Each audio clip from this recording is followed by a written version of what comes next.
And let's start in Texas because he's been down in every poll, but Democratic Congressman Beto O'Rourke is hoping maybe, just maybe, he'll be able to beat the math in Texas and ride a turnout wave past Republican Senator Ted Cruz. MSNBC road warrior Garrett Hake joins us from Houston, which is ground zero for both candidates today. Garrett, I know you've basically moved your entire belongings and house to Texas. That's how long you've been there. What is the state of play 24 hours to go until polls open in that state? In other words, being the least insured. Hallie, I'm standing at a Beto O'Rourke rally in Houston, Texas, and the crowd around me is why the O'Rourke campaign thinks they can pull off this upset win. They've got about 800 people here at the House of Blues, downtown Houston, for a rally that started at 8 o'clock in the morning local time. And the energy here, as it has been at so many of these O'Rourke rallies, has been electric. But they are playing against the math here. This is still Texas. It's still a heavily Republican state. And the O'Rourke campaign has gotten some pushback saying, maybe they should have tried harder to hit Republican voters. Maybe they should have tried harder to come after Ted Cruz from the middle.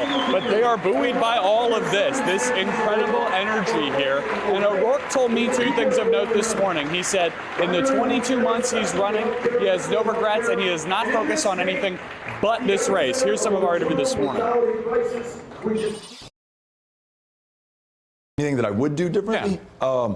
No. We decided that we would run a grassroots campaign, visit every county, not accept a dime from a single political action committee, listen to everyone regardless of the differences, don't care who you voted for president last time, doesn't matter to me who you prayed to, could care less who you love, how many generations you've been here, or whether you just got to Texas yesterday. We are together now and we have this chance to do something amazing for this country that we love so much. And so that's what this campaign has been about from day one.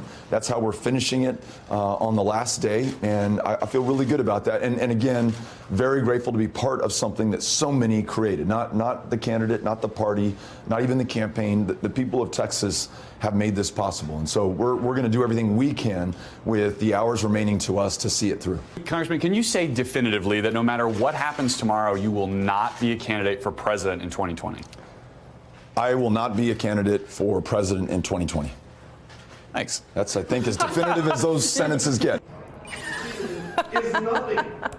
Hallie, it speaks to O'Rourke's national profile. This continues to be a question for him. I was surprised at how definitively he answered that question. No, as you would expect on the eve of a big Senate vote. But look, just to give you an idea here, Harris County, more than 1 million votes will be cast here. More people will vote in Harris County than live in North Dakota, one of the other big Senate races that we're talking about. This is absolutely ground zero, and if there are big lines here tomorrow morning, when we talk this time tomorrow, that will make this campaign feel very good. Thank you for checking out our YouTube channel. Why don't you subscribe? It's really easy. Just click on that button down there. And for more news from MSNBC, click on any of these videos here for the latest interviews and highlights. You can get more videos from MSNBC with our newsletters. Head over to msnbc.com/newsletters to sign up.